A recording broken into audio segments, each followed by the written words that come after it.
Assalamualaikum warahmatullahi wabarakatuh. Perkenalkan, nama saya Gita Rosa Hamada dari kelas Ilmu Komunikasi 8 dengan NIM 21962772. Di sini saya akan mempresentasikan mengenai sistem perfilman Indonesia.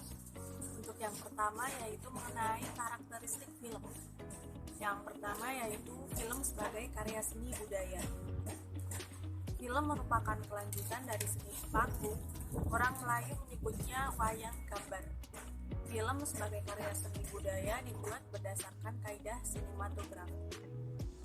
Yang kedua yaitu film sebagai pranata sosial. Film memiliki seperangkat nilai atau gagasan vital, visi dan misi yang memancar dalam bentuk pesan.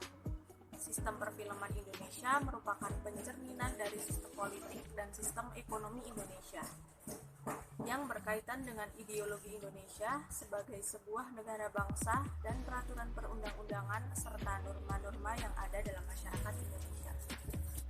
Selanjutnya yaitu dinamika perfilman Indonesia. Untuk yang pertama yaitu nasionalisme dan peranan seniman.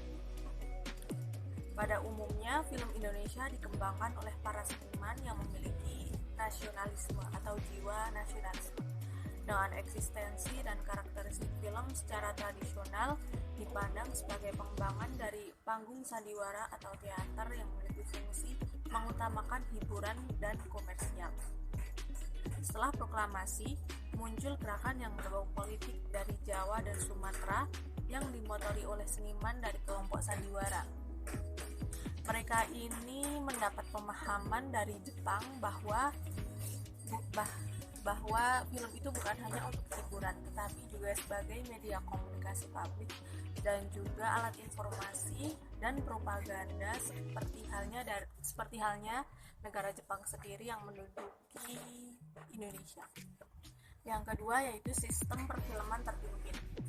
Pemerintah melakukan pengendalian, pengawasan, dan pertanggungjawaban kegiatan panitia film dari Menteri Pendidikan Dasar dan Kebudayaan, yayasan dana, dan organisasi perusahaan sejenisnya. Untuk yang ketiga yaitu sistem perfilman Pancasila. Negara memiliki peranan dalam mengawasi, membina, dan mengembangkan perfilman nasional supaya film berperan sebagai media pembangunan, terutama dalam pembangunan budaya negara. Untuk yang selanjutnya yaitu mengenai peran negara dan masyarakat. Yang pertama yaitu kebebasan berkreasi dan tanggung jawab. Insan perfilman bebas berkreasi, berkarya, dan bertanggung jawab dalam pembuatan film yang dilakukan dalam rangka memelihara dan mengembangkan budaya bangsa untuk mewujudkan tujuan pembangunan nasional. Selain itu, kebebasan berkreasi dan berkarya dilaksanakan dengan memperhatikan kode etik dan nilai-nilai bagaimana yang berlaku. Jadi, semua insan dalam perfilman itu diperbolehkan dan dibebaskan dalam berkreasi, namun tetap memperhatikan kode etik yang berlaku.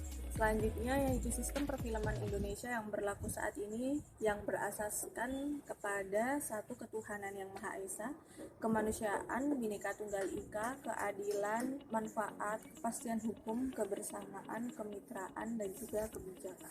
Selanjutnya yaitu mengenai lembaga sensor film atau LSF. Penyelenggaraan dilaksanakan dengan prinsip biar pemilik film yang disensor yaitu pelaku kegiatan perfilman, pelaku usaha perfilman, perwakilan diplomatik atau badan internasional yang diakui pemerintah.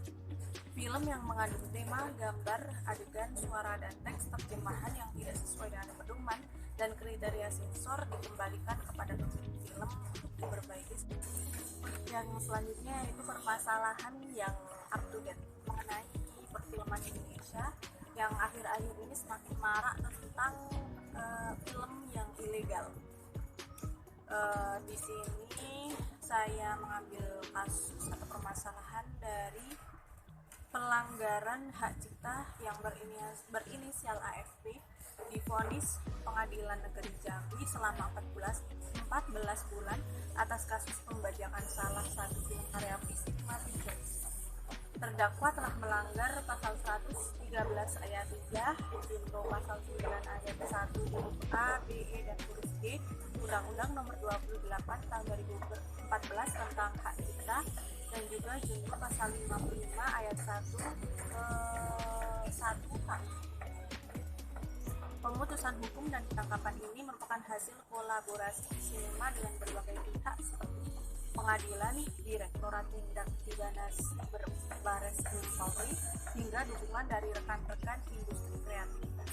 Kuasa hukum Kisinema Muhammad Aris Amara Sebesi menyatakan bahwa mereka akan terus bekerja sama dengan pihak-pihak terkait menindak tegas para pelaku pembajakan sumber, yaitu antara tidak hanya dalam sebuah film, terutama juga tentang karya-karya yang lain tidak diperbolehkan dalam menyebarkan hal-hal yang bersifat. Sekian presentasi dari saya. Terima kasih atas perhatiannya. Wassalamualaikum warahmatullahi wabarakatuh.